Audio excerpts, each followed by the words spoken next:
এই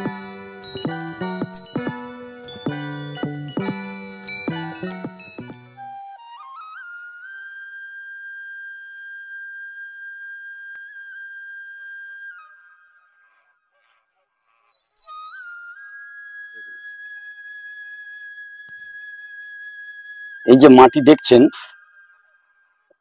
আজকের ভিডিওতে, যে নন্দিনী গাছটি পুঁতছি আমরা, এই নন্দিনীর মাটি ঠিক কি ধরনের হওয়া উচিত। আমরা বলি একদম ঝুরো ঝুরো মাটি। ঝুরো ঝুরো মাটি, আপনি যে কোনো শুকনো মাটি নিলেই ঝুরো ঝুরো হবে। মাটি শুকনো হলে ঝুরো ঝুরো হয়ে যায়, কিন্তু ভবিষ্যতে জল পড়লে সেটি আবার কিন্তু সেই তার নিজস্ব জায়গায় ফিরে আসে, মাটি শক্ত হয়। এই ঝুরো ঝুরো মাটি করার জন্য যে যে উপাদান দরকার সেটা হচ্ছে কিছুটা সাদা বালি, কিছুটা ভার্মি কম্পোস্ট, যেগুলো এখানে মেশানো আছে, আর মিশিয়ে নিয়ে মাটিটা তৈরি করেছি। এখন আমি যে গাছটি নিয়ে আজকে আলোচনা করব, পারে গাছগুলো নিয়ে আলোচনা করব, সেটি হচ্ছে এই নন্দিনী। আমি একটি নন্দিনী ছোট গাছ কালেকশন করেছি। যে গাছ, ছোট নন্দিনী গাছ এইটুকুনি থামপট, মানে 1 ইঞ্চি 1.5 ইঞ্চি পটেও যে গাছে ফুল আসতে পারে, এটা অবিশ্বাস্য ব্যাপার। আর বিশ্বাস করা যায়, চোখের দেখলে বিশ্বাস হয়। ঠিক সেই জিনিসটা এখানে তুলে ধরা হচ্ছে। দেখুন গাছে অলরেডি ফুল রয়েছে, কুঁড়ি রয়েছে। সেই গাছটাকে আমি শুধুমাত্র রিপোর্টিং করে নেবো একটি বড় জায়গায়। বড় জায়গা বলতে আমাদের সবারই কনসেপ্ট থাকে যে বড় জায়গা বলতে একটু বড় না কোনো পাত্রে দিয়ে দিতে পারলে ভালো হয়। দেখুন এই মাটির মধ্যে যেটি রয়েছে তাতে আমি এই 1 চামচের মতন ফসফেট দিয়ে নিলাম। তার কারণ হচ্ছে ভবিষ্যতে আমি কিন্তু এই গাছে খাবার বলতে খুব কম খাবারই দেবো। নন্দিনী যেটি একদম পছন্দ করে না, অতিরিক্ত খাবার নন্দিনীর জন্য ক্ষতিকর হয় না। এই হালকা ফসফেট আমি এটা মিশিয়ে নিলাম মাটিতে, যেটা রুটকে ডেভেলপ করতে কাজে লাগবে আর গাছে ফুল আসতে অনেক সাহায্য করবে। আমরা ফুলের জন্য জেনারেলি সব গাছেতেই বলি পটাশ মেশাতে দরকার আছে, পটাশ দিলে ভালো হয়। কিন্তু নন্দিনীর জন্য আমি সাজেস্ট করব কোনো রকম কেমিক্যাল যতখানি কম ইউজ করবেন তত ভালো, আর গাছ কিন্তু সুন্দর হয়ে উঠতে পারে। আপনারা অনেকদিন ধরে বলছেন নন্দিনী কোনো ভিডিও আসছে না। নন্দিনীর ভিডিও আমি করলাম, আরো বেশ কিছু গাছ আমি কালেক্ট করেছি। এখানে আরো 4খানা গাছ আছে, সেগুলোকে আমি পটিং করে নেব। আর এই পটিং এর মধ্য দিয়ে আজকের বিস্তারিত আলোচনা করব। সঙ্গে থাকবেন। ভিডিওটি ভালো লাগলে লাইক দেবেন আর সাবস্ক্রাইব করে পাশে থাকবেন এই আশা রাখি। হ্যাঁ, আজকের ভিডিও আমি শুরু করছি। আমি অমিত, আর আপনারা দেখছেন অভিজিৎ হর্টিকালচার। এখানে নন্দিনীর প্রতিস্থাপন থেকে শুরু করে নন্দিনীকে বড় করে পুরনো গাছে ঠিক কিভাবে ফুল আসতে পারে সেই নিয়ে সমস্ত আলোচনা। দেখুন বিস্তারিত। যে গাছগুলো দেখছেন এগুলো সবকটাই ম্যাচিওর গাছ, অনেক পুরনো গাছ। 2 বছর করে বয়স কোনোটির 1.5 বছর। সব গাছগুলোই কিন্তু নিজেদের মতন হয়ে উঠেছে। বর্তমানে 2টি জিনিস আমি আলোচনা করছি। এখানে দেখতে পাচ্ছেন আমরা কিন্তু অবলম্বন দিয়ে বেঁধে দিয়েছি। কালবৈশাখীর প্রবণতা যাদের গাছ আছে তারা কিন্তু অবিলম্বে এই জিনিসটি করে নেবেন, হয়তো কিন্তু গাছ যখন তখন ভেঙে পড়তে পারে। আর অভিজিৎকে বলবো এখানে একটুখানি নিয়ে আসতে, যে গাছটি আমি পর থেকে ছাড়ালাম এক্ষুনি, তার রুট বল। দেখুন নন্দিনীর মেইন জিনিস যেটি হচ্ছে রুট বল।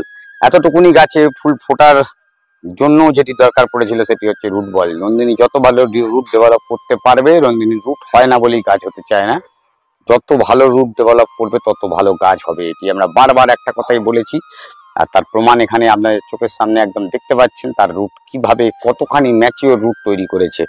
আর এখন আমি মাটিটি তৈরি করে নিলাম আপনাদের সামনেই। সেই মাটি দিয়ে আমি গাছটিকে জাস্ট হালকা করে প্রতিস্থাপনটা করে নেবো। আমি কিছুই নয়, নর্মাল প্রতিস্থাপন একদম।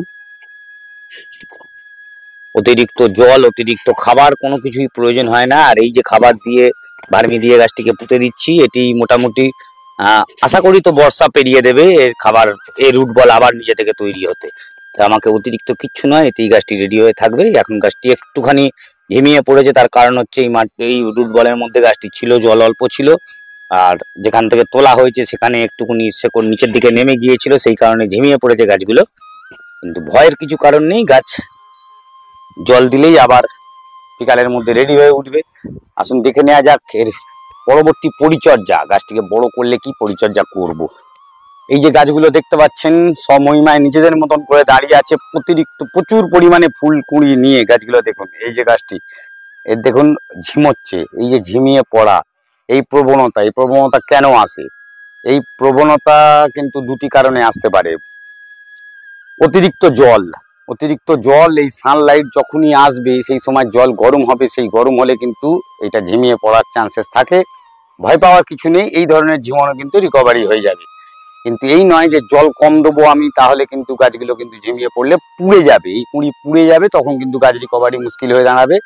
আর এখানে নতুন নতুন এই যে বার্ডস এসছে, সেগুলো রেডি হয়ে ম্যাচিওর হয়ে ফুটছে।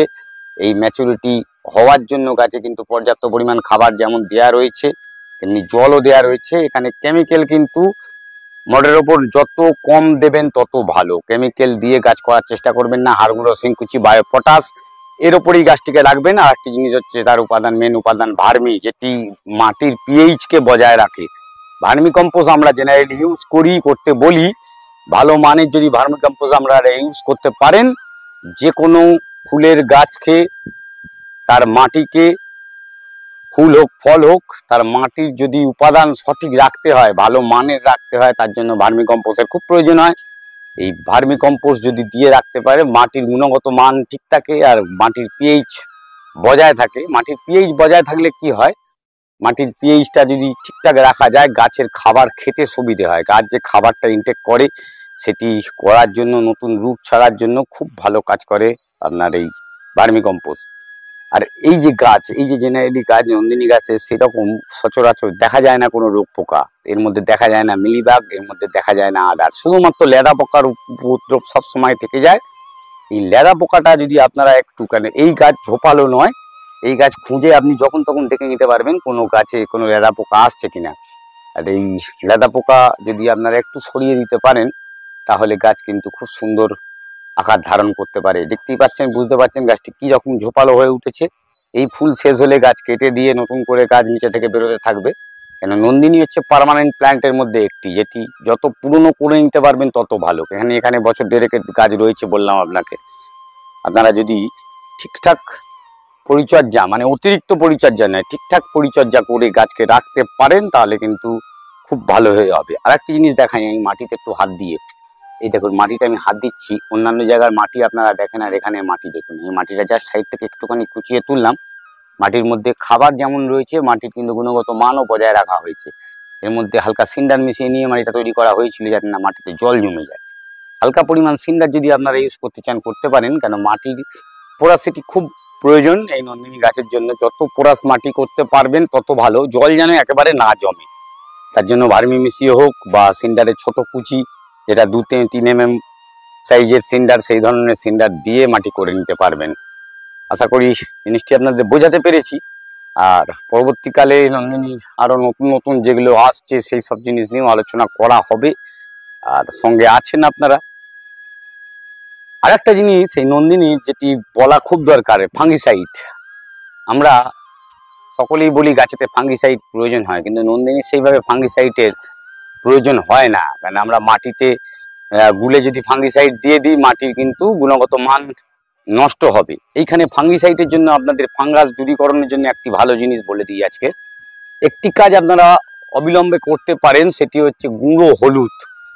গুঁড়ো হলুদ মাটিতে যদি মাঝে মাঝে 1 চামচ করে দিয়ে, এই মাটিটা হালকা ওপরের ভাগ খুঁচিয়ে দিয়ে হালকা করে গুঁড়ো হলুদ দিয়ে আপনারা করতে পারেন, তাহলে কি হবে, মাটিতে যে ফাঙ্গাস, সেই ফাঙ্গাস নষ্ট হয়ে যেতে পারে। গুঁড়ো হলুদে প্রচুর পরিমাণে আপনার অ্যান্টিসেপটিক এটি থাকে, উপাদান থাকে। সেই জায়গা থেকে কিছু ফাঙ্গাস নষ্ট করে দিতে পারে। যে ফাঙ্গাসগুলো গাছের জন্য ভালো উপযোগী ফাঙ্গাস, সেটি থেকে যাবে।